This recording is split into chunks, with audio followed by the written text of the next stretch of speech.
వీక్షకులందరికీ నమస్కారం.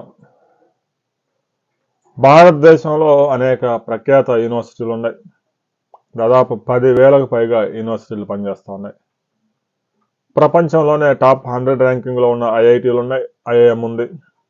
ఇక ప్రైవేటు యూనివర్సిటీస్ కూడా బిర్లా ఇన్స్టిట్యూట్, బిట్స్ పిలానీ కానీ, టాటా ఇన్స్టిట్యూట్ కానీ, ఇక త్వరలో రాబోతున్న రిలయన్స్ యూనివర్సిటీ కానీ, ఇవన్నీ చాలా ప్రతిష్టాత్మక యూనివర్సిటీలు ఉన్నాయి. బెంగళూరులో ఇండియన్ ఇన్స్టిట్యూట్ ఆఫ్ సైన్స్ ప్రపంచంలోనే పేరెన్నికగల సంస్థలో ఒకటి. ఇన్ని సంస్థలు ఉన్నా కూడా భారతదేశం నుంచి ఏటా 6.5 లక్షల మంది విదేశాలకి ఉన్నత విద్య కోసం వెళ్తూ ఉన్నారు.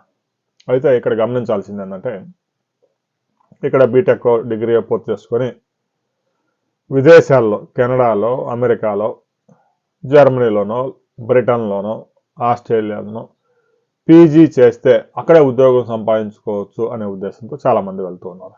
సహజంగా 2 years ఆడ కోర్సు ఉంటే 5 సంవత్సరాలకి ఆ వీసా, పాస్పోర్ట్స్ అన్ని అందుబాటులోకి వస్తూ ఉన్నాయి కాబట్టి అక్కడికి వెళ్ళి ఏదో పార్ట్ టైం జాబ్ చేసుకుంటూ ఒక 30-40 లక్షలు ఖర్చు అయినా కూడా విదేశాల్లో విద్యను కొనసాగిస్తూ ఉన్నారు.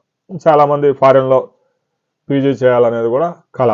అక్కడ పీజీ అయిపోగానే కనుక గవర్నమెంట్ జాబ్ కనుక ప్రైవేట్ రంగంలో జాబ్స్ వస్తే లక్కీ. ప్రస్తుతానికైతే అమెరికాలో అలాంటి పరిస్థితులు లేవు. భారతదేశం నుంచి విదేశీ విద్య కోసం ప్రతి సంవత్సరం 6,50,000 కోట్ల రూపాయలు ఖర్చు చేస్తూ ఉన్నాం.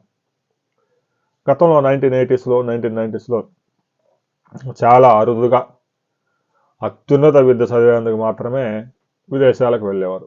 చాలా ఫేమస్ యూనివర్సిటీలు, Harvard university, Cambridge university, Stanford, ఇలాంటి ప్రపంచ ప్రఖ్యాతిగాంచిన యూనివర్సిటీలో సీటు సంపాదించిన వారు మాత్రమే విదేశీ విద్యకు వెళ్ళేవారు. వారిని కూడా ప్రభుత్వాలు అప్పట్లో స్వతంత్రం రాకముందైతే జమీందారులు, బాబాసాహెబ్ అంబేద్కర్ ఎలాగైతే విదేశాలకు వెళ్ళి న్యాయ విద్యను అభ్యసించారో అలా వెళ్ళి కొద్దిమంది మేధావులు మాత్రం అక్కడ చదువుకున్నారు. ఇప్పుడు పరిస్థితి మారిపోయింది. ప్రతి గ్రామం నుంచి విదేశాల్లో ఎడ్యుకేషన్ కోసం వెళ్తున్న వారు ఉన్నారు. అందులో తప్పటానికి మనం ఏం లేదు. అక్కడ విదేశీ విద్య అనేది ఒక ట్రెండ్గా మారింది. అయితే విదేశాల్లో కూడా పనికిమాలిన యూనివర్సిటీల్లో చేరితే పెద్దగా ఉపయోగం ఉండదు. మంచి యూనివర్సిటీని బట్టే ఆ విద్యార్థికి వెయిటేజ్ ఉంటుంది.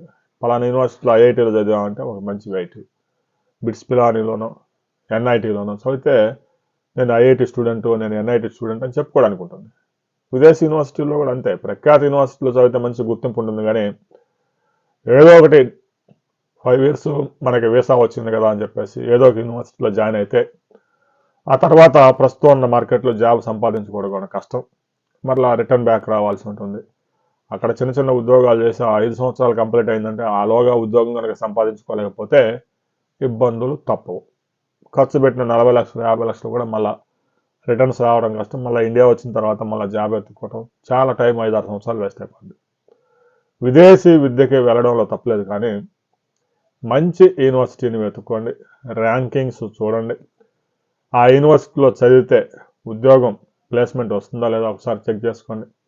ఏదో ఒక యూనివర్సిటీ చైనాలో ఎంబీబీఎస్ చేసినట్టు, రష్యాలో ఎంబీబీఎస్ చేసినట్టు చేసి మరలా వచ్చి ఇక్కడ 2 సంవత్సరాలు కుస్తీలు పడి మళ్ళీ సర్టిఫికేషన్ తీసుకొని ఆ బాధలు పడే కన్నా కూడా దేశీయంగా అనేక మంచి యూనివర్సిటీలు అందుబాటులోకి వచ్చాయి.